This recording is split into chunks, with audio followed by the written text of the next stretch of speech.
One of Bernays' main clients was the giant United Fruit Company. They owned vast banana plantations in Guatemala in Central America. For decades, United Fruit had controlled the country through pliable dictators. It was known as a banana republic. But in 1950, a young officer, Colonel Arbenz, was elected president. He promised to remove United Fruit's control over the country. And in 1953, he announced the government would take over much of their land. It was a massively popular move, but a disaster for United Fruit, and they turned to Bernays to help get rid of Arbenz. United Fruit brings in Bernays, and he basically understood that what United Fruit Company had to do was change this from being a popularly elected government that was doing some things that were good for the people there into this being very close to the American shore, a threat to American democracy, that it being at a time in the Cold War when Americans responded to issues of the Red Scare and what communism might do, he was trying to transform this and brilliantly did transform it into an issue of a communist threat very close to our shores, taking United Fruit again as a commercial client out of the picture and making it look like a question of American democracy, American values being threatened. In reality, Arbenz was a democratic socialist with no links to Moscow. But Bernays set out to turn him into a communist threat to America. He organized a trip to Guatemala for influential American journalists. Few of them knew anything about the country or its politics. Bernays arranged for them to be entertained and to meet selected Guatemalan politicians who told them that Arbenz was a communist controlled by Moscow.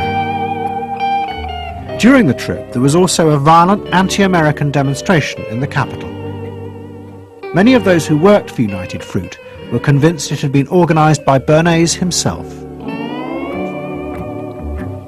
He also created a fake independent news agency in America called the Middle American Information Bureau. It bombarded the American media with press releases saying that Moscow was planning to use Guatemala as a beachhead to attack America. All of this had the desired effect. In Guatemala, the Jacob Arbenz regime became increasingly communistic after its inauguration in 1951. Communists in the Congress and high governmental positions controlled major committees, labor and farm groups, and propaganda facilities. They agitated and led in demonstrations against neighboring countries and the United States.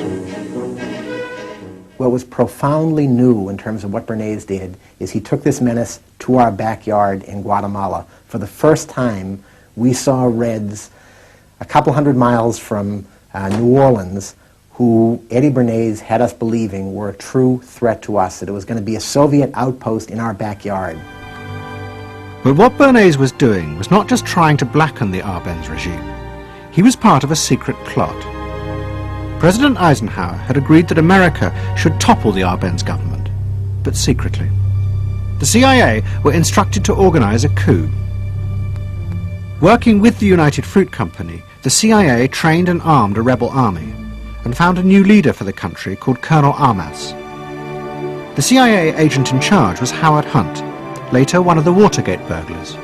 What we wanted to do was have a terror campaign to terrify Arbenz particularly, terrify his troops, much as the German Stuka bombers terrified the population of Holland, Belgium, and Poland at the onset of World War II, and just rendered everybody paralyzed. As planes flown by CIA pilots dropped bombs on Guatemala City, Edward Bernays carried on his propaganda campaign in the American press.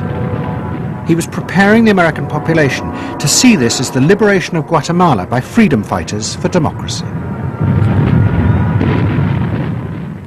He totally understood that the coup would happen when the public and the press, when conditions in the public and the press allowed for a coup to happen, and he created those conditions. He was totally savvy in terms of just what he was helping create there in terms of this overthrow. But ultimately he was reshaping reality, reshaping public opinion in a way that's undemocratic and manipulative. On June the 27th, 1954, Colonel Arbenz fled the country, and Armas arrived as the new leader. Within months, Vice President Nixon visited Guatemala. In an event staged by United Fruit's PR department, he was shown piles of Marxist literature that had been found, it was said, in the presidential palace. This is the first time in the history of the world that the communist government has been overthrown by the people. And for that we congratulate you and the people of Guatemala for the support they have given.